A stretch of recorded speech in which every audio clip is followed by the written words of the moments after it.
Most people who have read Isaiah 14 have read it wrong, not because they misunderstood the words, but because they stopped at the wrong detail. Everyone focuses on the rebellion, the ascending, the throne, the arrogance. Almost nobody stops at the last line. The fifth statement, the final declaration before the fall, that line changes the entire psychological portrait of this being. 5 declarations. One of them is not what you were taught. The difference between what most people read and what the text says is the difference between a being who wanted to be worshipped and a being who wanted something far more specific, far more recognizable, and in a way that is genuinely uncomfortable, far more understandable. Here is where we are going. We are going to walk through all 5 declarations in their original Hebrew context. We are going to arrive at the 5th statement and stop there for a while. We are going to look at what the word Elyon actually meant in the world Isaiah was writing into. And then we are going to ask what kind of ambition that word reveals.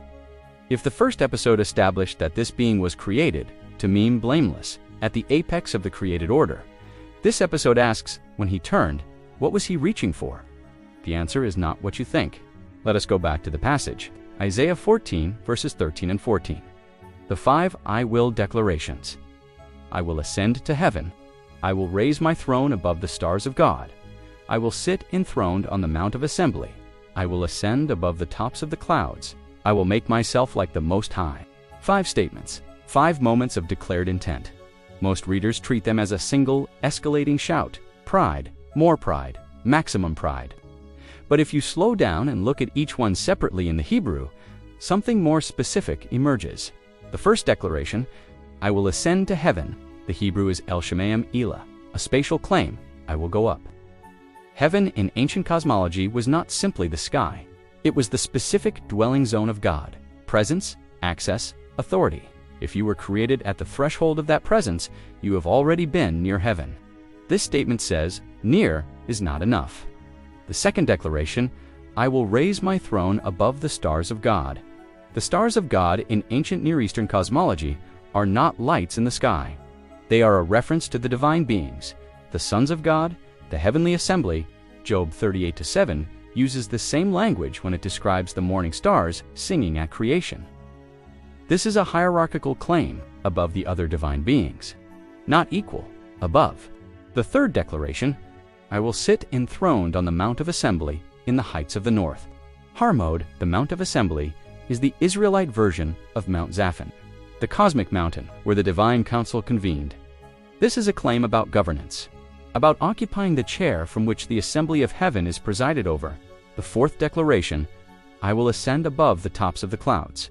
The clouds in the Hebrew Bible carry specific theological weight. The pillar of cloud in the wilderness, the cloud that fills the tabernacle, the cloud surrounding the divine throne in Ezekiel. The cloud is the medium of God's manifest presence. The cloud is the medium of God's manifest presence. If you are tracking these 5 statements, you notice something. They are not random shouts of ambition. They are a sequence, spatial, hierarchical, governmental, transcendent. And then the 5th. If you are getting something from this investigation, please subscribe before we go further.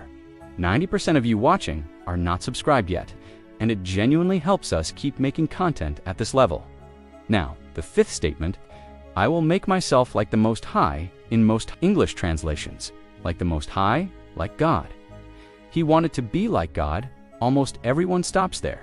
Pride, classic, moving on. But the Hebrew word translated Most High in that final statement is Elyon.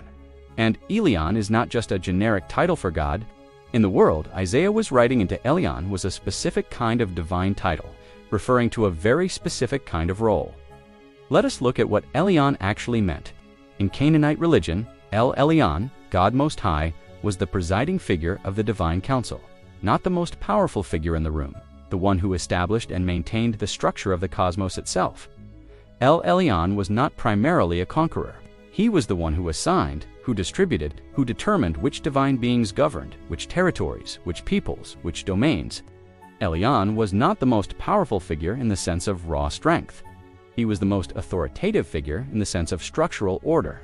He was the one who decided what the order of things was. Now look at Deuteronomy 32:8. When Elyon gave to the nations their inheritance, when he divided mankind, he fixed the borders of the peoples according to the number of the sons of God. Elyon divided the nations, assigned territories to divine beings, determined the structure of authority over the entire created order. This is not the language of raw power. This is the language of an architect. And now go back to the fifth declaration. I will be like Elyon. Not, I will be the most powerful. Not, I will be worshipped. The declaration is, I will be the one who determines the order, who assigns authority, who sits above the structure and decides what the structure is. I want to know where you are landing on this. Drop a comment below. I genuinely read every one. Your perspective shapes what I dig into next. Sit with that for a moment, because this is where the psychological portrait shifts completely. Most people read the 5 declarations as the tantrum of a being who wanted glory, who wanted to be at the top. But if you read the 5th statement in its Hebrew context, that is not the ambition on display. The ambition is structural. The ambition of a being who does not want to be worshipped, who wants to be the one who decides who gets worshipped and who does not the dictator who demands the crowd's cheer, the figure behind the dictator who decides whether dictators are allowed at all, not the general on the battlefield, the one who determines which generals exist and what they command. This is a different kind of ambition entirely, and it is considerably more recognizable than the simple, I want to be God reading. You recognize this ambition. You have seen it, not in theatrical villains, in quieter figures.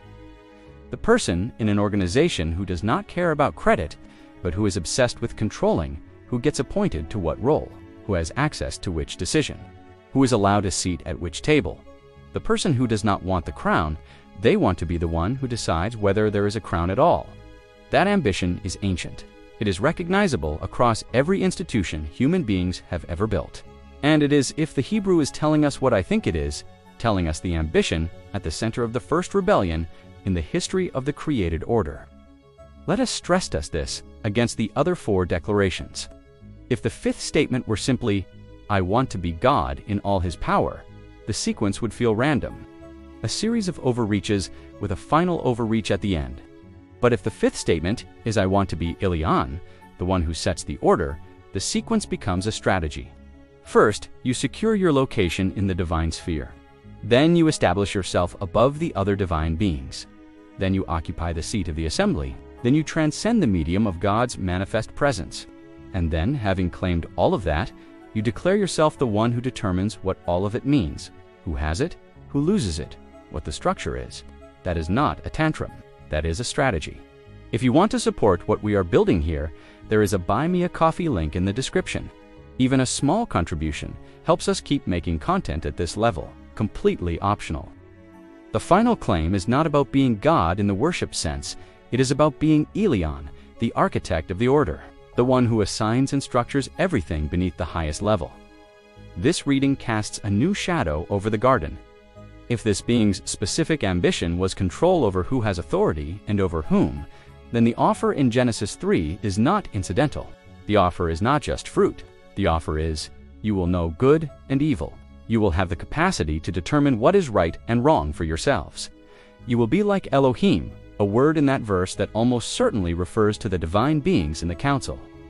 The offer was structured authority over your own moral framework, the capacity to decide the order of things for yourselves, and the being making the offer was the one whose declared ambition was to be Elyon, the one who determines what the order is.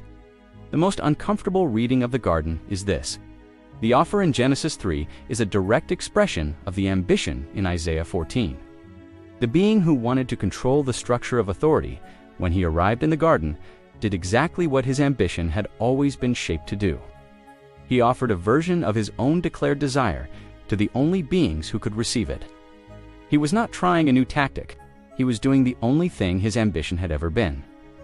I want to be honest about where I am as a student here. This reading is defensible in the Hebrew. The word is Elyon.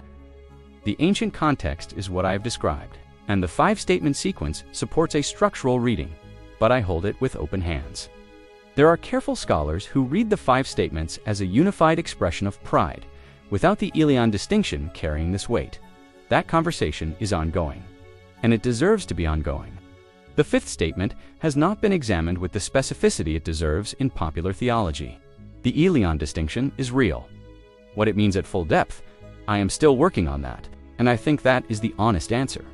If this video opened something up for you, I have another one linked right here. And if you are not subscribed yet, now is the time. Thank you, genuinely, for watching.